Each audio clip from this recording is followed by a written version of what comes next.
فلا مضل له ومن يضلله فلا هادي له ونشهد أن لا إله إلا الله وحده لا شريك له ونشهد أن سيدنا ونبينا ومولانا محمدا عبده ورسوله صلى الله عليه وعلى آله وأصحابه وأزواجه وذرياته وأهل بيته وبارك وسلم تسليما كثيرا. أما بعد، أعوذ بالله من الشيطان الرجيم. يا عبادي إن أرضي واسعة فإياي فاعبدون. میرے بھائیوں اور بہنوں، اللہ تعالیٰ کے ہاں انسان کی زندگی کا مقصد بندگی ہے، یعنی اللہ کی صحیح معرفت اور اس کے حکم کے مطابق زندگی گزارنا اور آخرت کے لیے کوشش اور اللہ کو راضی کرنا اور اس کے رسول صلی اللہ علیہ وآلہ وصحبہ وسلم کے طریقے پر چل کر اللہ کا قرب حاصل کرنا اصل مقصد یہ ہے. اور اس کے علاوہ جتنی چیزیں ہیں سب وسائل ہیں. مقصد اور ذریعے کے فرق آپ سمجھتے ہیں، مینس اینڈ اینڈس. تو یہ سب مینس میں داخل ہے، ذرائع میں داخل ہے کہ اس کے لیے کوشش کرنا، اس کے لیے مشکلات کو دور کرنا، اس کے لیے مناسب فضا اور ماحول پیدا کرنا، اس کے لیے قوت نافذہ، اس سے کہتے ہیں آج کل قوت تنفیذ حاصل کرنا، تاکہ اللہ کے حکموں پر عمل آسان ہو جائے اور کوئی مجبوری کی شکایت نہ کر سکے اور کوئی دوسری طاقت اور کوئی دوسرا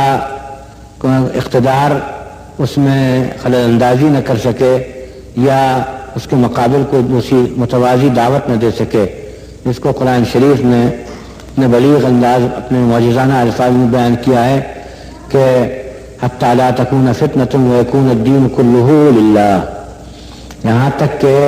کشمکش جاتی رہے، یعنی دو طاقتوں کی جو آپس میں ان کا ٹکراؤ ہوتا ہے، کلیش ہوتا ہے، تصادم ہوتا ہے، وہ جاتا رہے، جس کی وجہ سے لوگ خامخواہ انتشار میں پڑیں، کنفیوزڈ ہوں، کوئی کہے ادھر چلو، کوئی کہے ادھر چلو. وَيَكُونَ الدِّينُ كُلُّهُ لِلَّهِ، اور اطاعت اور فرمانبرداری صرف اللہ کی ہو. اسی کے لیے دعوت کا کام ہے، اسی کے لیے امر معروف نہی عن المنکر ہے، اسی کے لیے اگر ضرورت ہو اور وقت آئے اور شرائط پورے ہوں تو جہاد ہے. اسی کے لیے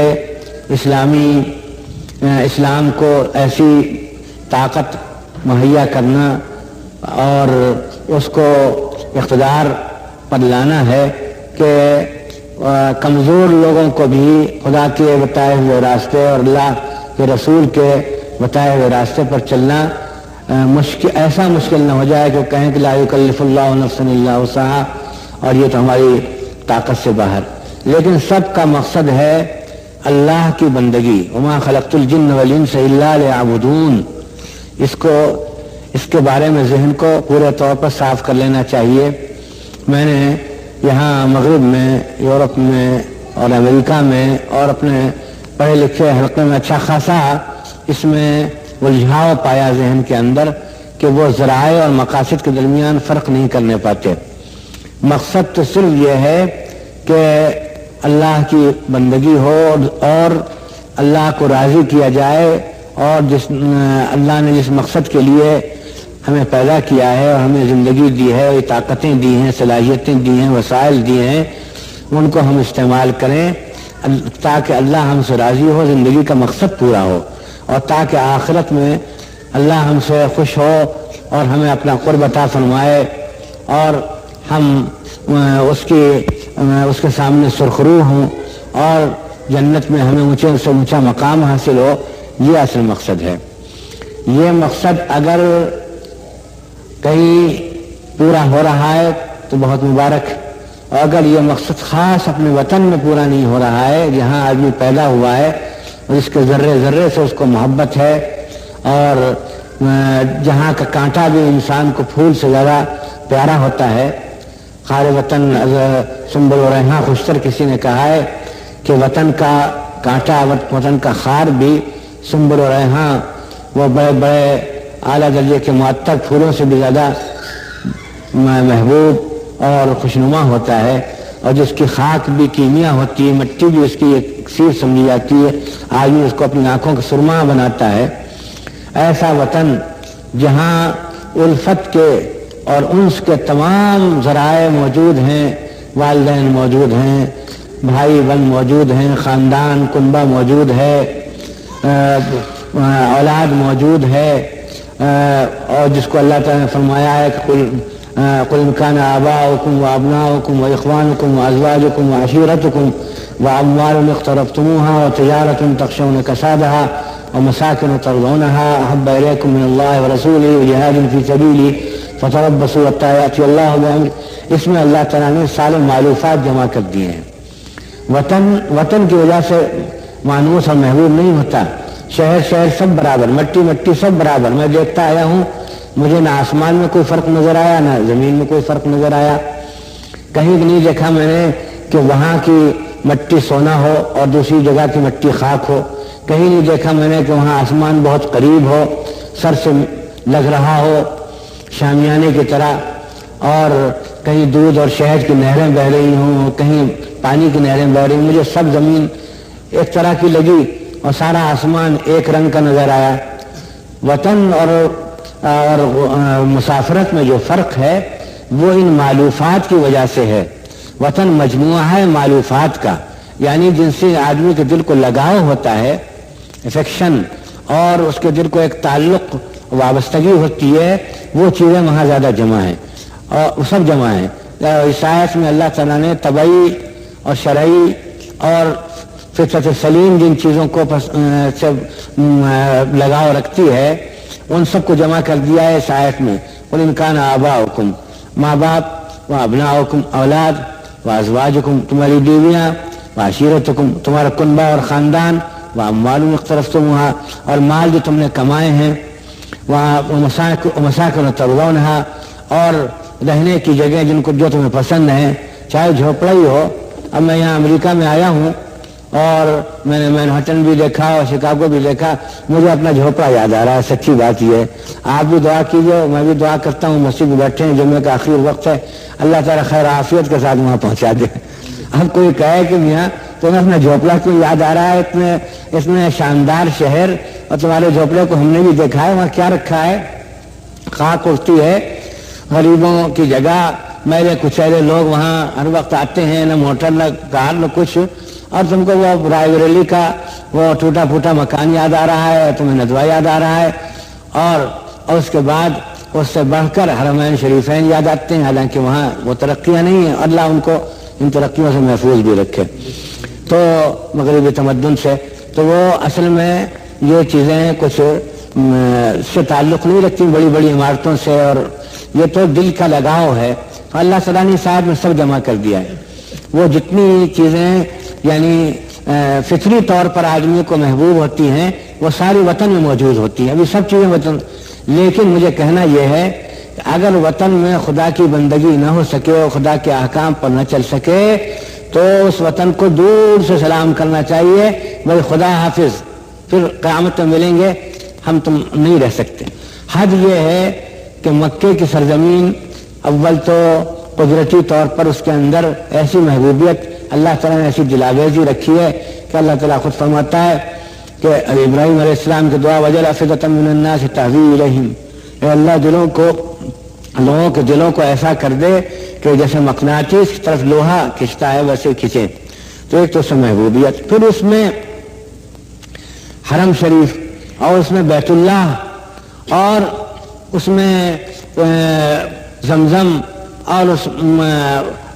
صفا اور مروہ، اور اس کے پاس منی و عرفات۔ لیکن جب رسول اللہ صلی اللہ علیہ وسلم نے دیکھا کہ یہاں اللہ کی بندگی مسلمانوں کے لیے مشکل ہو رہی تو کہا حبشے چلے جاؤ۔ یہ کاہے کے لیے کہا؟ یہ دین پر قائم رہنے کے لیے کہا کہ یہاں دین پر قائم رہنا مشکل ہے، نماز نہیں پڑھ سکتے، کلمہ شہادت نہیں پڑھ سکتے، زبردستی ان کا سر بتوں کے سامنے جھکایا جاتا ہے، اور زبردستی ان کے سامنے خدا کو برا بلا کہا جاتا ہے، توہین کی جاتی ہے، زبردستی ان سے کفر کرانے کی کوشش کی جاتی ہے، تو کہہ دیا کہ حبشے چلے گئے۔ 2 مرتبہ حبشے کو ہجرت ہوئی، اور اس کے بعد پھر آخر میں آپ کو ہجرت کا حکم ہوا کہ چھوڑ دو مکہ اور مدینے چلے جاؤ۔ مکہ جیسا شہر اگر چھوڑا جا سکتا ہے اللہ کے نام پر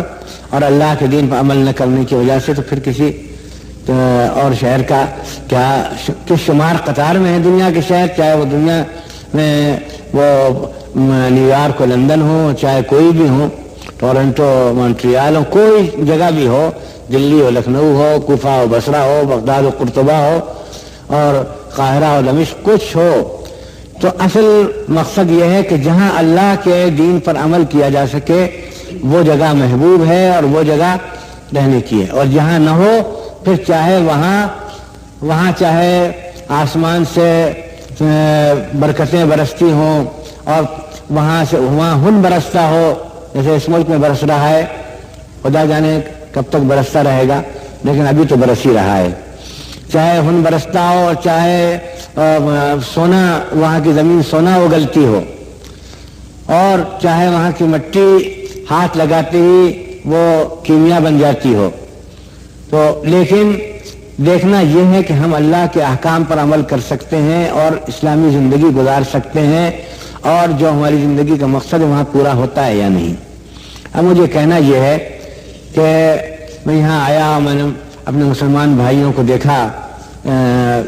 اس میں یونائٹڈ اسٹیٹس میں، شمالی امریکہ میں بہت سے بڑے بڑے شہر دیکھ چکا ہوں، کہیں 1 دن، کہیں 2 دن، کہیں 4 دن، اور تھوڑے سے شہر باقی بھی ہیں۔ اب آپ کینیڈا میں بھی آیا ہوں، تو ایک طرف تو میرا دل خوش ہوتا ہے مسلمانوں کو دیکھ کر کہ ہر ملک کے مسلمان یہاں موجود ہیں اور عرب بھی بڑی تعداد میں موجود ہیں، اس سے دل خوش ہوتا ہے، قدرتی بات ہے، آدمی کو اپنے ہم جنس ہم مذہب ملتے ہیں تو خوشی ہوتی ہے۔ لیکن دوسری طرف میں ڈرتا ہوں کہ آپ یہاں کیا اسلامی زندگی گزارنے کے پورے طور پر آپ کو اسلامی زندگی گزارنے کا موقع ہے، اور کیا آپ کی آئندہ نسلیں اسلام پر قائم رہیں گی، رہ سکیں گی یا نہیں، اور کیا آپ کے اندر جو اسلام کا جذبہ تھا وہ ایسے ہی روشن رہے گا، فروزاں رہے گا، یا سرد ہو جائے گا۔ یہ بات بہت سوچنے کی ہے۔ یہاں اکثر بھائی ہمارے، آپ برا نہ مانیے گا، اکثر بھائی یہاں مادی اغراض سے آئے ہیں۔ ہمارے ایک بھائی نے کہہ بھی دیا کہ صاحب ہم تو یہاں کھانے کمانے کے لیے آئے ہیں، تو اکثر بھائی یہ کوئی حرام بات نہیں ہے، کوئی گناہ کی بات نہیں ہے، لیکن جہاں خالص غیر اسلامی زندگی ہو اور جہاں مادیت ہی مادیت ہو، غفلت ہی غفلت ہو، وہاں جانا تو خیر اس میں حرج نہیں، لیکن وہاں رہ جانا اور فیصلہ کر لینا کہ یہیں رہیں گے، یہ بات سوچنے کی ہے۔ اس میں آپ سے یہ عرض کرنا چاہتا ہوں کہ اگر آپ کو اطمینان ہے کہ آپ یہاں اسلامی زندگی اللہ کے حکم کے مطابق، اللہ کے منشا کے مطابق گزار سکتے ہیں، اور دعوت کے کام میں آپ مشغول ہیں، اور یہاں آپ کے رہنے سے فائدہ پہنچ رہا ہے، آپ کا خود دل گواہی دے، کسی کہنے سننے سے نہیں، آپ کا دل گواہی دے کہ واقعی آپ کو جتنا وقت نکالنا چاہیے آپ وقت نکال رہے ہیں، آپ اپنے ایمان کو بچانے کی کوشش کر رہے ہیں اور دوسروں کی تک ایمان پہنچانے، ایمان کی دعوت پہنچانے کی بھی کوشش کر رہے ہیں، اور بقدر ضرورت آپ یہاں معاشی جدوجہد میں مشغول ہیں، کوئی مشغلہ بھی آپ نے تلاش کیا، اس کے بغیر تو یہاں رہ نہیں سکتے، تو ٹھیک ہے، پھر تو میں بھی کہوں گا کہ آپ کا رہنا مبارک ہے، اور شاید آپ کے ذریعے سے اللہ یہاں ہدایت عام کرے اور اسلام کی روشنی پھیلائے، اور یہ خطہ کبھی اسلام کی دولت سے، اسلام کی سعادت سے ہمکنار ہو جائے، کوئی تعجب کی بات نہیں۔ مسلمان خاص طور پر عرب سوداگر جزائر شرق الہند میں پہنچے، انڈونیشیا پہنچے، اور ادھر بحرین کے جزیروں میں پہنچے، جزیرے کے جزیرے مسلمان ہو گئے، اور وہاں کھلی ہوئی اکثریت مسلمانوں کی ہے۔ آپ تحقیق کیجیے، کتابیں دیکھیے گا، تاریخ کی تو معلوم ہوگا کہ زیادہ تر عرب تاجروں سے اسلام پھیلا یا پھر صوفیاء کرام کے ذریعے سے اسلام پھیلا ہے۔ یہ ہمارے ہندوستان میں بھی سندھ وغیرہ میں جو آج تک اسلام کے نشانات ہیں وہ عربوں کی وجہ سے ہیں، یا جو اکثریت کے حصے ہیں ہندوستان میں، مثلا کشمیر ہے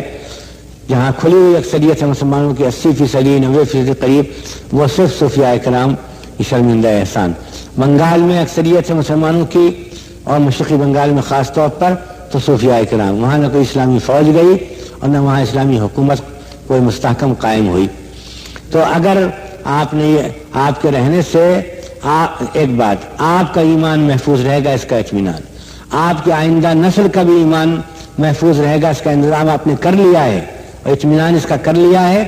اور آپ یہاں رہ کر دعوت کا کام کرتے ہیں اور ایسی اسلامی زندگی کا مظاہرہ کرتے ہیں جو دوسروں کے لیے کشش رکھتی ہے اور دوسروں کو اسلام کی طرف کھینچے، تو آپ کے یہاں رہنے کا جواز ہے، اور جواز ہی نہیں بلکہ بہت بڑا کام ہے، یہ بہت بڑی خدمت ہے اور جہاد ہے۔ لیکن اگر ایسا نہیں ہے بلکہ آپ یہاں صرف کھانے کمانے کے لیے ہیں، میں آپ سے عملی بات کر رہا ہوں، وہ علمی تقریر یا کوئی نقطوں کی بات یہ پھر کبھی سنیے گا، کوئی بڑا عالم آئے گا تو یہاں کچھ چند دن میرے گزرے ہیں تو اس کی روشنی میں آپ سے بات کرتا ہوں، بالکل روزمرہ کی زندگی کی بات، کہ اگر یہ نہیں ہے آپ صرف کھانے کمانے کے لیے وہاں سے آئے ہیں، اور اگرچہ یہ بھی ایک بڑی ہمارے نزدیک یہ اسلامی تعلیم کے منافی ہے کہ آدمی کھانے کمانے کے لیے کہیں جائے اور اس کے لیے اتنا لمبا سفر کرے کھانے کمانے کے لیے۔ ہمارے یہاں مشہور ہے کہ ایک صاحب تھے جو دلی چھوڑ کر جانا چاہتے تھے کلکتے، بہت ان کو روکا، وہاں ایک شاعر تھے، بہت مذہبی آدمی نہیں تھے، بہت انہوں نے روکا کہ میاں کہاں جاتے ہو، یہ پڑھے رہو، ہم بھی پڑھیں تم بھی پڑھے رہو۔ ایک آدھ مرتبہ کہنے سے رک گئے، پھر ایک مرتبہ وہ تیار ہو کر آئے کہنے کہ مرزا صاحب اب تو رکا نہیں جاتا ہے، تکلیف نہیں اٹھائی جاتی، اب تو ہم جا رہے ہیں، کوئی بات اگر کہا سنا معاف کیجیے گا۔ تو انہوں نے کہا کہ نہیں اور کوئی کام ہو تو فرما دیجیے، تو کہنے ایک کام ہے کیا، ان کا کلکتے جا رہے تھے بیچارے، حیدرآباد جایا کرتے، کہ وہاں کے خدا کو سلام کہہ دیجیے گا۔ تو انہوں نے کہا کہ توبہ توبہ مرزا صاحب، آپ بہرحال مسلمان ہیں، کیا یہاں کا خدا کوئی اور ہے وہاں خدا؟ ان کا اگر یہاں اور وہاں کا خدا ایک ہوتا تو آپ وہاں کیوں جاتے؟ معلوم ہوتا ہے کہ وہاں کا خدا زیادہ رزاق ہے، وہ رزاق ہے، اور یہاں کا خدا معاذ اللہ نفع نہیں پہنچاتا۔ تو بھائی صاف صاف باتیں آپ سے ایسے کم پڑھے لکھے لوگ کرتے ہیں، اس سے میں آپ سے کر رہا ہوں کہ اگر آپ یہاں، آپ کی زندگی مفید ہے اسلام کے لیے اور آپ کا رہنا یہاں اسلام کے لیے راستہ کھولتا ہے، اور آپ کو یہ پہلی بات یہ بھی اطمینان ہے کہ آپ کا بھی ایمان محفوظ اور آپ کے بچوں کا بھی ایمان محفوظ، تو میں آپ کو فتویٰ دیتا ہوں کہ آپ کا رہنا جائز ہے، اور جائز ہی نہیں بلکہ یہ ایک عبادت ہوگا۔ اور اگر دونوں باتیں نہیں، یعنی اپنے ایمان کی طرف سے بھی اطمینان نہیں، اپنے بچوں کے ایمان کی طرف سے، آئندہ نسلوں کی طرف سے بالکل اطمینان نہیں، اور آپ صرف کھانے کمانے میں مشغول ہیں، اور فیصلہ کر لیا آپ نے یہاں کی وہ جو نیشنلٹی ہے، جو کچھ بھی ہوتا ہے یہاں کا مجھے معلوم نہیں، وہ آپ نے لے لیا ہے، اور آپ نے یہ رہنے کا فیصلہ کر لیا اور مکان بنا لیے، بھائی مجھے بہت ڈر معلوم ہوتا ہے اس میں، مجھے تو اس سے بہت ڈر معلوم ہوتا ہے کہ یہاں کس حال میں موت آئے اور کس طرح ہم دنیا سے رخصت ہوں، اور خدا ہم سے پوچھے۔ دیکھیے قرآن شریف کی ایک آیت ہے، اس سے بہت ڈر معلوم ہوتا ہے، وہ میں آپ پر پورے طور پر اپلائی نہیں کرتا، یہ نہ سمجھے میں فتویٰ دے رہا ہوں، مگر میں وہ آیت پڑھ کر سناتا ہوں۔ الذین توفاہم الملائکۃ ظالمی انفسہم قالوا فیم کنتم قالوا كنا مستضعفین فی الارض قالوا ولم تکن ارض اللہ واسعۃ فتہاجروا فیہا فاولئک مأواہم جہنم۔ ساتھ مسیح شاید آیا ہے کیا؟ یا اللہ تعالیٰ فرماتا ہے سورہ نساء میں کہ جن لوگوں کی روحیں فرشتوں نے اس حالت میں قبض کی کہ وہ اپنے نفسوں کے معاملے میں، اپنے نفسوں کے بارے میں بہت ناانصافی کر رہے تھے، اور انہوں نے اپنی جان پر بہت ستم کیا تھا، اپنے ساتھ بڑی زیادتی کی تھی۔ قالوا فیما کنتم، ان سے کہا کہ اللہ کے بندو یہ کس حال میں تم دنیا سے رخصت ہو رہے ہو؟ نہیں ایمان تمہارے دل میں، نہ کلمہ تمہاری زبان پر، نہ سجدے کا نشان تمہاری پیشانی پر، نشان ہونا ضروری نہیں، مطلب یہ ہے کہ سجدے کا نور نہیں تمہارے چہروں میں، عقائد تمہارے درست نہیں، تم معلوم ہوتا ہے کہ تمہارا معبود خدا نہیں بلکہ دولت تھی، تمہارا معبود خدا نہیں بلکہ عزت تھی، تمہارا معبود خدا نہیں بلکہ محض نفس تھا، تو تم کس حال میں مر رہے ہو، کہاں مر رہے ہو؟ قالوا كنا مستضعفین فی الارض، انہوں نے بڑی اس سے کہا لجاجت سے، ہم ملک میں بڑے کمزور تھے، ہم سے کچھ ہو نہیں سکتا تھا، ملک کا ماحول بہت خراب تھا، یہ کہا انہوں نے، وہ دوسری زبان میں صاحب ملک کا ماحول بہت خراب تھا، ہم وہاں کچھ کر نہیں سکتے تھے۔ قالوا ولم تكن ارض اللہ واسعۃ فتہاجروا فیہا، انہوں نے کہا کہ اللہ کی زمین وسیع نہیں تھی کہ تم وہاں ہجرت کر جاتے. یہ اپنے وطنوں میں جنہوں نے جان دی، غلط ماحول ان سے کہا جائے گا، نہ کہ وہ جو وطن چھوڑ کر یعنی اپنا اسلامی وطن چھوڑ کر آئے ہیں بھائی صرف کھانے کمانے کے لیے یہاں آنا. یہ تو میرے سمجھ میں نہیں آتا. اس سے مجھے بہت ڈر معلوم ہوتا ہے کہ آدمی جب دنیا سے رخصت ہوگا تو کیا خدا کو جواب دے گا کہ کھانے کمانے کے لیے وہاں گئے تھے، بس صرف پیٹ بھرنے کے لیے. وہاں 500 اور 1000 ملتے تھے، وہاں 8000 ملتے تھے. وہاں $300 ملتے تھے، $500 ملتے، $1000 ملتے تھے، اس کے ہمارے ہندوستانی سکے سے 8000 روپے ہوتے ہیں، پاکستانی کو زیادہ ہی ہوتے ہوں گے.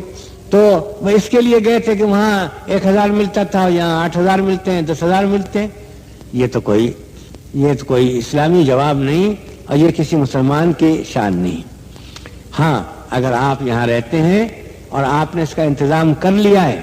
کہ آپ کے ایمان پر ذرا بھی آنچ نہیں آئے، جس طریقے پر بھی ماحول بنایا آپ نے، آپ دعوت تبلیغ کے کام میں شریک ہیں، آپ کوئی اور اسلامی تنظیم ہے اس میں آپ شریک ہیں، آپ نے کوئی ایسا حلقہ بنا رکھا ہے جس میں دینی باتیں، دینی کتابیں پڑھی جاتی ہیں اور تذکیر ہوتی ہے، یعنی یاد دلایا جاتا ہے، آخرت کو یاد دلایا جاتا ہے، موت کو یاد دلایا جاتا ہے، مسلمان کے مقصد کو یاد. اور آپ یہاں غیر مسلموں کے سامنے ایسی زندگی پیش کر رہے ہیں جس میں چارم ہے، جس میں کشش ہے، جو کھینچتی ہے. اور آپ نے اپنے بچوں کی بھی تعلیم کا انتظام کر لیا ہے. دیکھیے یہ بہت ضروری بات ہے. قیامت کے دن بچوں سے پوچھا جائے گا کہ تم کیسے ہم اس حالت میں آئے کہ نہ ہمارا نام جانتے ہو، نہ ہمارے رسول کا نام جانتے ہو، نہ نماز کو جانتے ہو. وہ کہیں گے کہ ربنا انا اطعنا سادتنا وکبراءنا فاضلونا سبیلا، اے ہمارے پروردگار ہم نے اپنے بڑوں کی بات مانی تھی، ان جس راستے پر لگایا اسی راستے پر ہم لگ گئے، انہوں نے ہمیں کہیں کا نہ رکھا. اور قرآن شریف میں آتا ہے یا ایھا الذین آمنوا قوا انفسکم واہلیکم نارا، اے ایمان والو بچاؤ اپنی جانوں کو، اپنے بچوں کو آگ سے. اگر آپ نے اپنے بچوں کا انتظام کیا ہے، وہ بے شک اسکول جاتے ہیں، جبری تعلیم ہوگی یہاں، کمپلسری ایجوکیشن جو کچھ بھی ہو یہاں قانون، لیکن آپ نے ایک وقت رکھا ہے کہ ان کو آپ عقائد، اسلامی عقائد سکھاتے ہیں، خاص طور پر توحید اور رسالت اور آخرت کا عقیدہ، اس کے بغیر مسلمان ہو ہی نہیں سکتا. نماز سکھاتے ہیں، نماز پڑھنا سکھاتے ہیں، اور ان کو یہ بتاتے ہیں تم مسلمان کے بچے ہو، تمہیں ولا تموتن الا وانتم مسلمون، خبردار تم اسلام کے علاوہ اور کسی اور راستے میں مرنا حرام ہے، کفر ہے. اس سے تو مر جائے بچہ، پیدا ہونے کے بعد مر جائے اور ماں باپ 2 دن 4 دن اس کو رو کر کے اور چھٹی کریں، رو لیں اس کو، یہ 1000 درجے اچھا ہے. حضرت خضر نے ایک بچے کا گلا گھونٹ دیا تھا اور کہا تھا یہ فتنہ ہوگا اپنے والدین کے لیے، تو بچہ ہو مسلمان کا اور مسلمان نہ ہو، یہ ہرگز اس کا تصور کرنے سے آپ کے رونگٹے کھڑے ہو جانے چاہیے. تو بھائی صاف آج کی بس یہی میری بات ہے کہ اگر آپ نے اپنے ایمان کے بچانے کا انتظام کیا ہے، جس طرح آپ تبلیغی کام میں شریک ہیں، آپ وہ MSA کے کسی کام میں شریک ہیں جس کے سلسلے میں بھی آیا ہوں، اور میں نے دیکھا کہ مسلمان 2300 کی تعداد میں 2300 کی تعداد میں وہاں لومنگٹن میں جمع ہوئے، نمازیں ساتھ پڑھتے تھے، کھانا ساتھ کھاتے تھے، وہاں ان کے سامنے تقریریں ہوئیں، قرآن شریف کا میں نے درس بھی دیا، دور دور سے آئے اپنا خرچ کر کے. یہ بھی ایک کوشش ہے، اسلام کے لیے بھی ایک کوشش ہے اور بڑی قابل شکریہ. یا آپ نے اور کوئی ایسا انتظام کر لیا ہے چھوٹے پیمانے پر اپنے محلے میں، بستی میں جہاں آپ رہتے ہیں، اور بچوں کی تعلیم کا آپ نے انتظام کیا ہے کہ بچے اسلام سے واقف ہوں، اور تھوڑا سا وقت آپ یہاں اسلامی ماحول پیدا کرنے میں دیتے ہیں تو ٹھیک ہے، آپ رہیے، اور شاید اللہ نے آپ کو اسی لیے یہاں بھیجا ہے. لیکن اگر بھائی یہ نہیں صرف کھانے کمانے اور پیٹ کی سیوا کرنے کے لیے آئے ہیں کہ بھائی وہاں کم ملتا تھا یہاں زیادہ ملتا ہے، اس کو میں نہیں مان سکتا. اور دوسری بات یہ ہے کہ دیکھیے آپ کیسے کام کے لوگ، خاص طور میں ان عرب نوجوانوں سے کہتا ہوں، اقول للشباب العرب هؤلاء اذا بقوا في بلادهم يخدمون بلادهم بثقافتهم بتجاربهم بعلوم التكنولوجيا وبدراساتهم الجديدة، وخدموا بلادهم بما حصلوا عليه من تجارب ومن دراسات،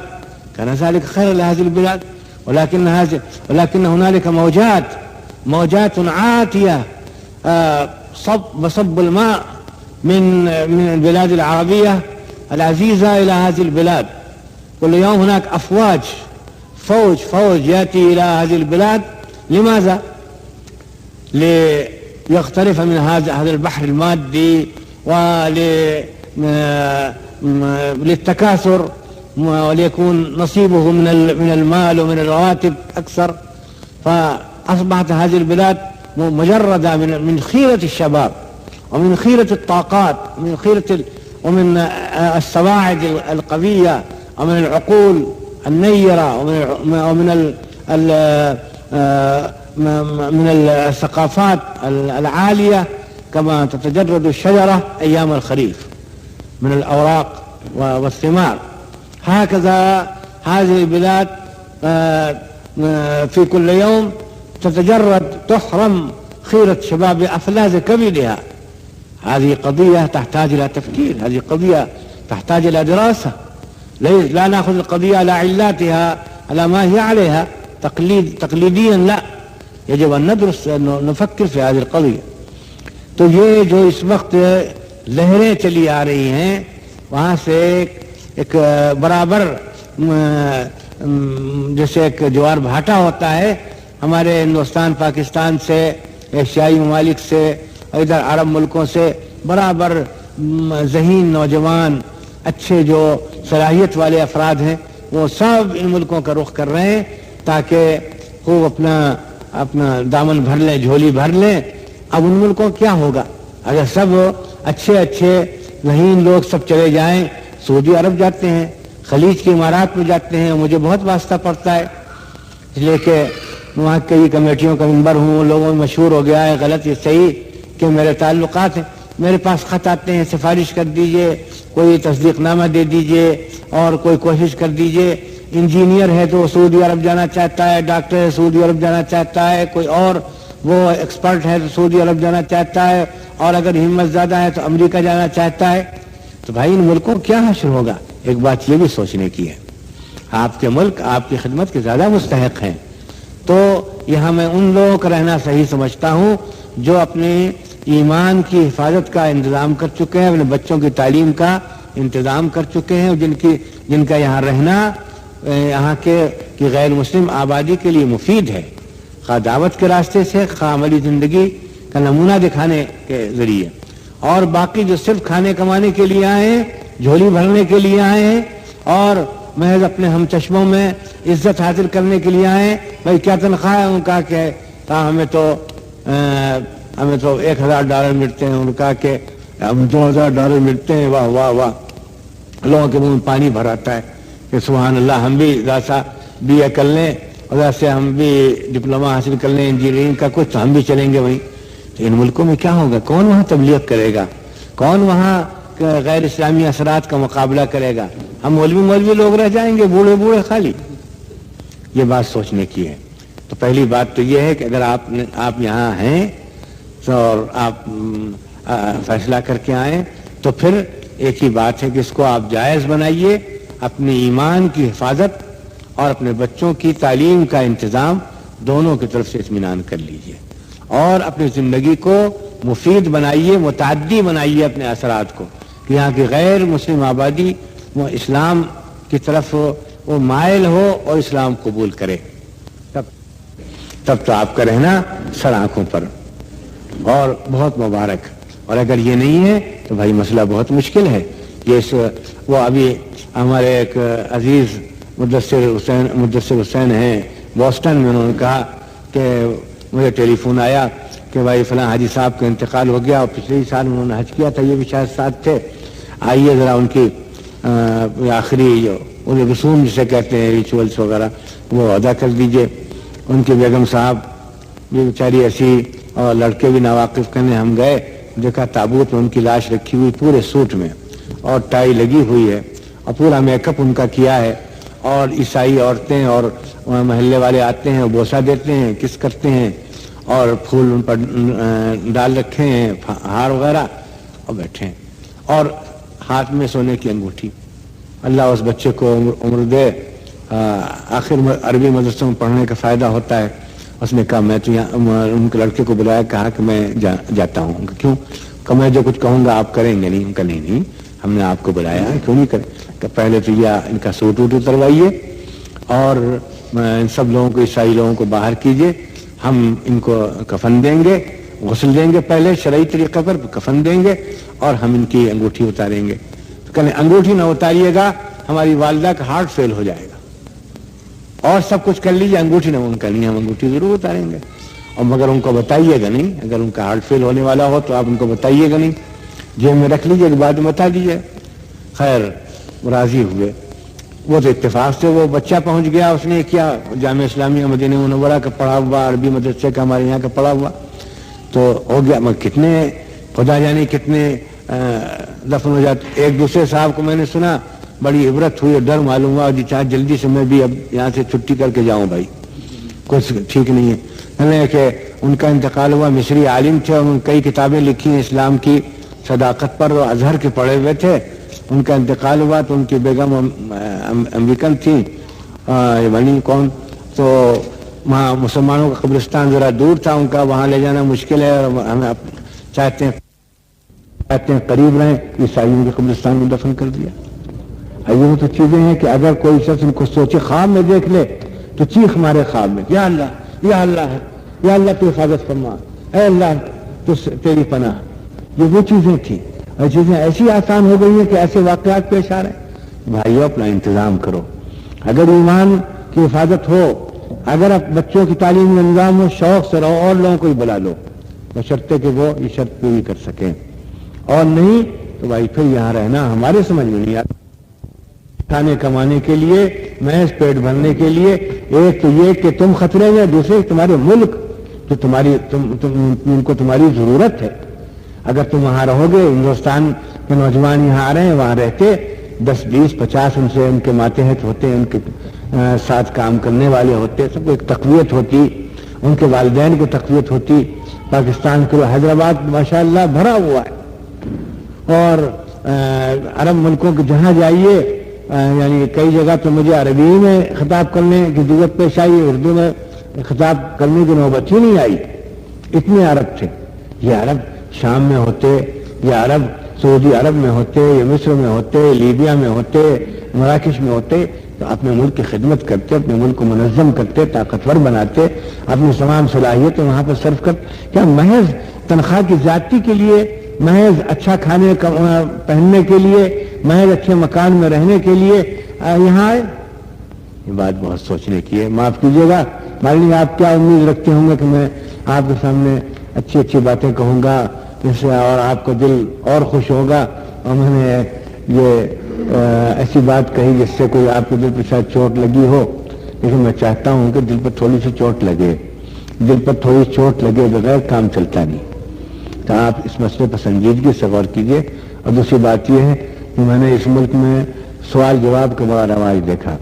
اور میں اس کو کچھ زیادہ مفید نہیں سمجھتا. اس وقت آپ مجھ سے سوال کریں گے, میں جواب دوں گا انشاءاللہ. وہ جو بات کہی جاتی ہے وہ سب ختم ہو جاتی ہے.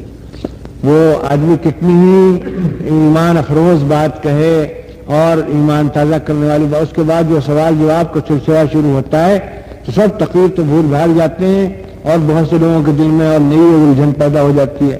میں نے ہارورڈ یونیورسٹی میں تقریر کی, ڈیونٹی کالج میں, میں نے کولمبیا میں تقریر کی, میں نے نیو جرسی کے اسلامک سینٹر میں تقریر کی. ہر تقریر کے بعد میں سمجھا کہ ایک بات جمی ان کے ذہن میں, سوال جواب کا جو سلسلہ شروع ہوا تو میں بھی شاید بہت کچھ بھول گیا ہوں, میں نے کیا کہا, دوسروں کیا. تو سوال آپ لوگ واقعی اس کی ضرورت ہو. اور دیکھیں میں مفتی نہیں یہ بتا دوں, اسلام میں اور ہر جگہ ہر شعبہ ہے الگ الگ. میں موٹے موٹے مسائل جانتا ہوں, اور وہ بھی اگر ہندوستان میں ہوتا ہوں تو جو اور بڑے عالم مجھ سے پوچھ لیتا ہوں. تو مشکل مسئلہ ہوگا تو میرے لیے جواب دینا مشکل, کتابیں یہاں موجود نہیں. اس لیے اگر کوئی خالص فقہی سوال ہو تو اچھا یہ ہے کہ میں نے 2-3 جگہ مجلس تحقیقات شرعیہ ہے ندوی میں, وہاں بھی دارالفتہ ہے, دیوبند میں دارالفتہ ہے, اور پاکستان میں نیو ٹاؤن جامع مسجد کا مدرسہ ہے, اور مفتی محمد شفیع صاحب رحمۃ اللہ علیہ کا انتقال ہو گیا, لیکن کیا بھی انتظام ہے. اور اچھے اچھے علماء ہیں، وہ علماء بھی ہیں جن کے حالات حاضرہ پر نظر ہے، بہتر یہ کہ آپ ان سے رجوع کریں۔ ہاں عملی زندگی میں کوئی اگر آپ کوئی بات مشورے کی ہو، پوچھنے کی ہو تو میں حاضر ہوں، اور کوئی ایسا موٹا مسئلہ بھی دین ہو تو مجھے انکار نہیں، لیکن بات چیزیں ایسی ان میں آپ کے اور ہمارے عرب بھائیوں کے درمیان اچھا خاصا اختلاف ہے، تو اس کے پوچھنے سے آپ کو تو پہلے سے بھی مسئلہ معلوم ہے، اور یہ آپ کے مسئلے پر عمل نہیں کریں گے، اس لیے سوائے اس کے کہ ایک ذرا غلط فہمی ہو اور ذرا دوری پیدا ہو اس کے، یہ اپنے علماء سے پوچھتے ہیں، اپنے علماء سے پوچھتے ہیں۔ یہ میں آپ سے کہتا ہوں کہ آپ اپنے علماء پر سے رجوع کریں تو زیادہ بہتر ہے، وہ آپ کی زبان بھی سمجھتے ہیں، آپ کے حالات سے بھی واقف ہیں، اور ان کے ہاں میں سمجھتا ہوں کہ بہت احتیاط ہے، اس لیے رؤیت ہلال کے بارے میں اور ذبیحے کے بارے میں، گوشت وغیرہ کے بارے میں آپ اپنے ملک کے علماء کی اس پر اگر عمل کریں زیادہ بہتر۔ یہاں اگر آپ نے اس پر عمل نہیں کیا، وہاں گئے تو آپ کو جواب دینا مشکل ہوگا، تو یکسانی رہے تو بہتر ہے، اور جو چیزیں اس کے بعد بھی رہ جائیں اور آپ ان کو سمجھیں کہ شاید پھر موقع نہ ملے یا مجھ سے کوئی خاص مجھے مناسبت ہو اس سے، میں حاضر ہوں، حتی الامکان جواب دوں گا، لیکن بہت زیادہ سوالات نہ ہو تو اچھا ہے، وقت کم۔ دینی، علمی و اصلاحی کیسٹوں و سیڈیز کا واحد مرکز پیام یونیک کیسٹ سیریز، دکان نمبر 7 اور 9 شباب مارکیٹ، ندوہ روڈ، لکھنؤ۔